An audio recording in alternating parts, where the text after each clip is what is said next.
Alam ko tayong mga Pilipino mahal na mahal po natin ang ating mga magulang. Pero itong malaking katanungan, handa na ba tayong alagaan sila kapag sila ay tumanda na?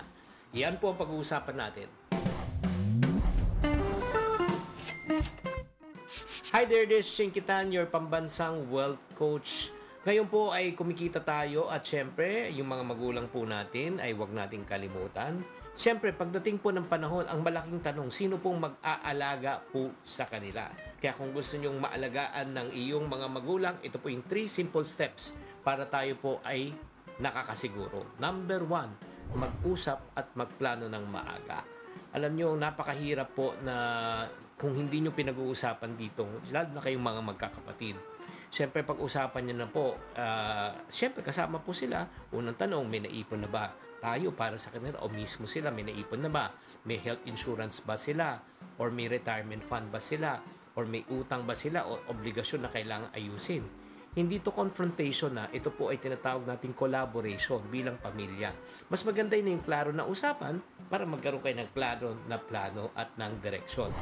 Step number 2 po, start a family support fund. Hindi kailangan malaki agad. Ang importante may nasimulan po kayo. Siyempre, magtatabi na tayo ng pera pang maintenance, check-up, yung hospital, di ba, or mga health card. Alam mo, yan po ang ginawa po namin mag-asawa. Buwan-buwan, kahit na sila po ay malusog pa, ang ginagawa, nagtatabi na po kami ng pera habang maaga pa. Kaya nung dumating po yung panahon na nangailangan po kami, hindi kami na kailangan mangutang at gumawa ng ibang paraan. Step number 3 po, ang pinakamaganda niyan, pagplanuhan po, gumawa na po tayo ng health insurance at HMO. Una, syempre kailangan kumuha tayo ng PhilHealth at syempre yung private na health insurance card. Mas mura po habang sila pa ay bata pa. Syempre pag tumatanda na, syempre tumataas na rin po ang presyo at baka hindi na rin po sila eligible. Ang importante po para pagdating po ng panahon, meron tayong peace of mind na hindi natin kailangan maglabas ng ganong kalaking pera. Ulitin po natin, ang una, kailangan magkaroon kayo ng mag-usap kayo bilang pamilya. Pangalawa, start a support fund.